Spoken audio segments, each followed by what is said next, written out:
Hey everyone, so this slide set will be on the topic of anemia. So first, a definition on anemia, which is the inadequate concentration of mature red blood cells in the peripheral blood to satisfy the tissue oxygen demands. Now, there are direct cutoffs from the KDIGO guidelines that define anemia as less than 13 for males as well as postmenopausal females, and less than 12 for a premenopausal female.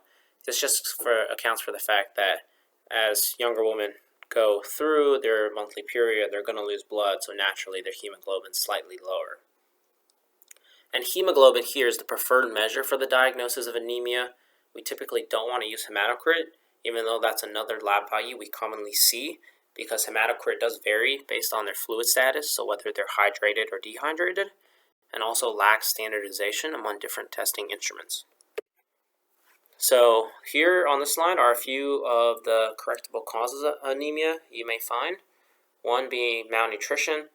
Vitamin B12, folate, and iron are common nutrients that do affect whether a patient has anemia or not. The serum PTH and TSH as well here manage their thyroid conditions. Infection and inflammation can lead to anemia, so you want to treat that underlying cause. And then just generally blood loss. So try to stop the bleeding. They may need blood transfusions, but that could be a cause of anemia as well. So on this slide here shows some of the signs and symptoms of anemia. You can pretty much see it anywhere. All of these are related to the fact that different organs and body systems are not getting enough oxygen. So you're going to have more fatigue and have dizziness as it doesn't get to your head. So impaired cognitive function as well. Your GI system might be off as there's not enough oxygen to the GI system. You may have some low skin temperature. Your skin may become more white as the blood tries to be conserved towards more of the essential organs and less towards the extremities. Immune system impairments, some cardiorespiratory system issues, as well as some genital issues. So here is a table of all the different labs that you may be looking at for anemia. So we had talked about hemoglobin and hematocrit a little bit already. The mean corpuscular volume, or MCV, is another important one, which characterizes the size of the red blood cell. So if it's smaller, it may be a sign of iron deficiency anemia, but if it's on the macrocytic side, maybe a sign of more B12 and folate deficiency. We have reticulocyte count, which is an indication of immature red blood cells, so how fast are these being produced?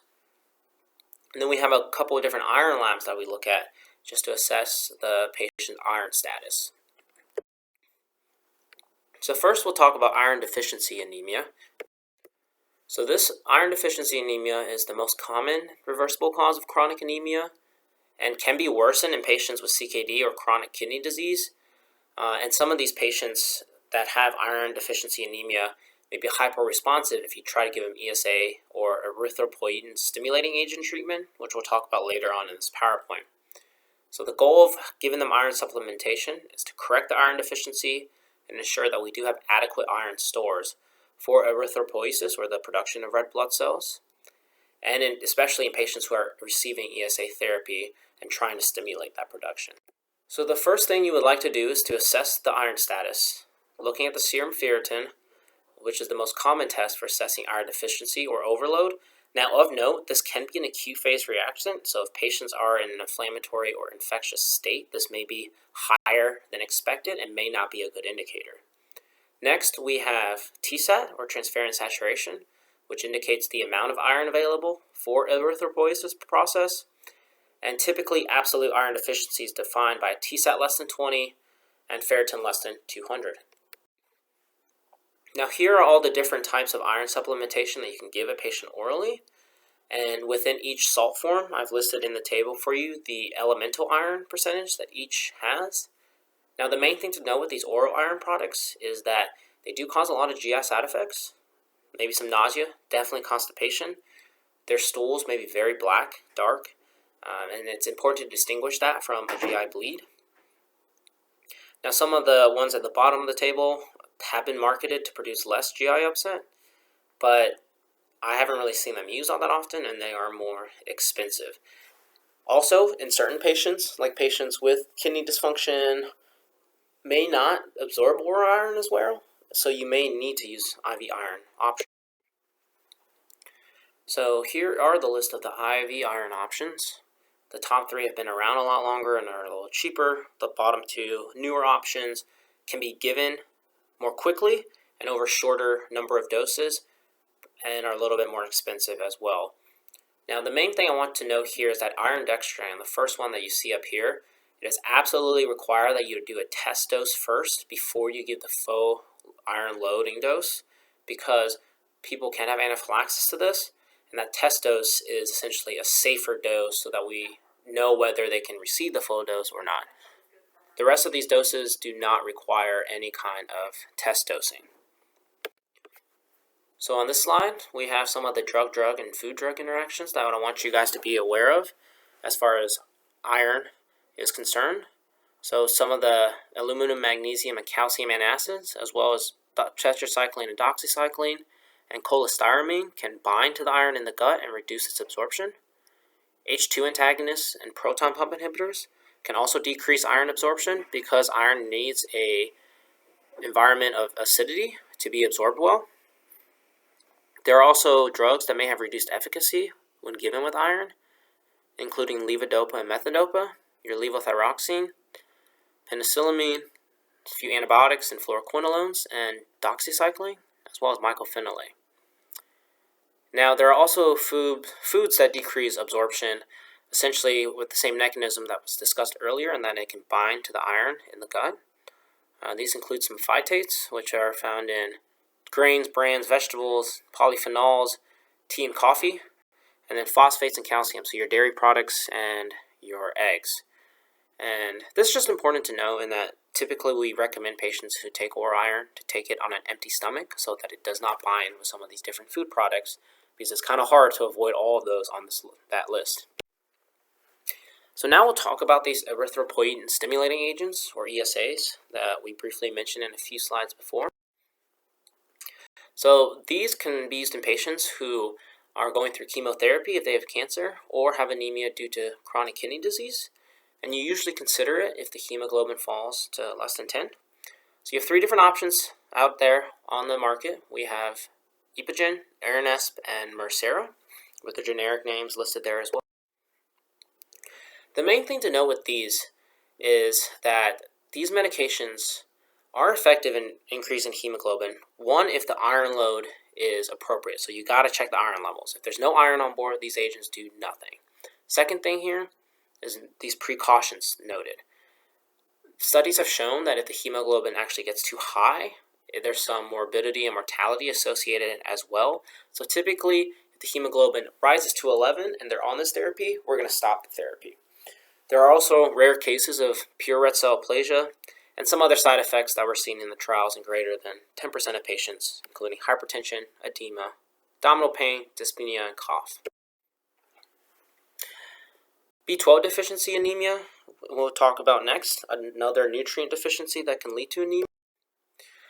Now, this can be caused a lot of times by different gut factors. So B12 requires an intrinsic factor to be absorbed. So if your body does not produce enough intrinsic factor, which is produced in the stomach cells, then you can't absorb any of it.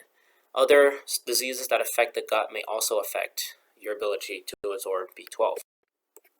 So to treat vitamin B12 anemia, we do have supplementation options through either oral or through intramuscular, as well as deep subcutaneous vitamin B12.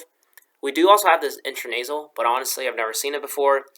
You can only use it in maintenance therapy. So essentially, if you've gotten their B12 levels up from the oral or IM options, and then they really want to use intranasal, they can. I don't really see the point. I think if they've been able to take orals, just keep going with the orals. And you see some of the doses that are listed there. The main thing to know is that the IM and sub-Q injections is not every day. It's more so on a weekly or monthly basis.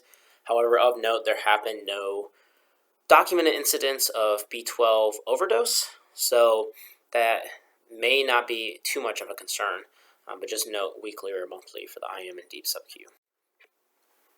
And then some labs to consider with vitamin B12 deficiency, just so you are aware, the normal B12 level is around 200 to 900, but different labs and different hospitals may use different ranges. This is a macrocytic type of anemia, so that MCV, or mean corpuscular volume, will look larger, so the average size of the red blood cells looks larger. And typically what you're going to do is you want to check these values again in 2 to 3 months after starting treatment, because even though the reticulocytes or the immature red blood cells may start ramping up after a few days to a week, the mature red blood cells may not normalize for a little bit longer. It's going to take at least a few weeks. So next we'll talk about folate deficiency anemia. So this is again an anemia where if patients have digestive issues and cannot absorb the nutrient, that can lead to it. Alcohol is a big thing, so any of our patients that come in with alcohol withdrawal symptoms or a history of alcohol abuse, we're going to put them on thiamine. Hemolytic anemia, some medicines, unhealthy diet, and dialysis are other causes. So next we have a slide here showing just which patient populations definitely need folate supplementation.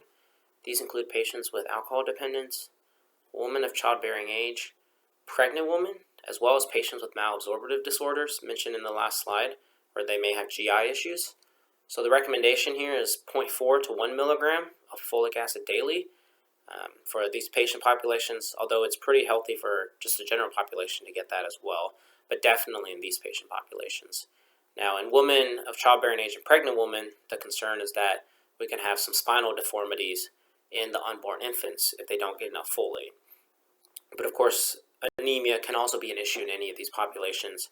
And of note, like B12, if you do see anemia in these patients, it'll typically be a macrocytic anemia. So again, that MCV is larger than the normal range.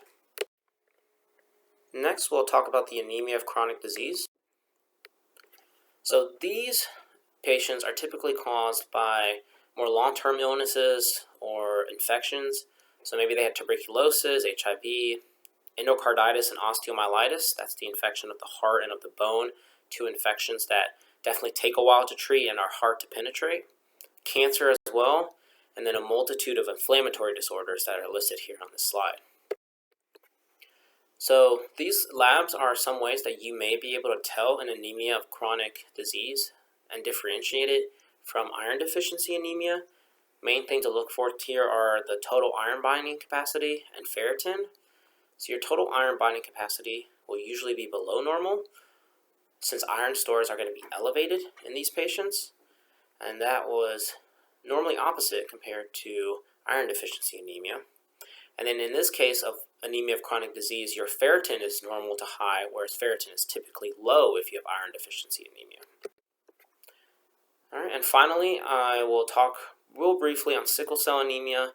And this is a lot of topics for this anemia pre-lecture, and there's a lot to go through. So again, this PowerPoint is really just hitting some of the highlights. Anemia is a very in-depth topic that really takes a lot of practical experience and many lectures to get a full grasp on, but hopefully these touch some of the main highlights that are important for your class and your practice.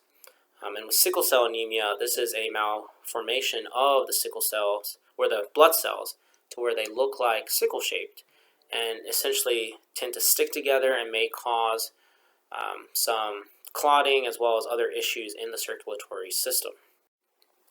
Now, the main thing with sickle cell anemia I wanted to touch on was just this drug called Hydroxyurea. This is one of the most common treatments. It affects DNA replication, so it affects fast-producing cells like the blood cells, and it's pretty much a frontline treatment as far as what you'll see a lot of kids on and adults as well as they survive into adulthood with sickle cell anemia. And the main thing to know about this drug is that it can cause myelosuppression, or essentially decrease the levels of all your blood cells, red blood cells, white blood cells, everything. So I've just included some lab levels that cone tracks when a patient comes in with hydroxyurea, and essentially if they meet any one of these 4 parameters, we stop the medicine. So these may be different at each institution, but I just wanted to touch on that real briefly as something you may want to watch out for in your sickle cell patients. Now, there's a lot of other components of sickle cell as well, such as pain management, possibly infectious issues in younger kids. But for the purposes of this anemia lecture, I wanted to focus on this one medication that could affect your blood cell lines.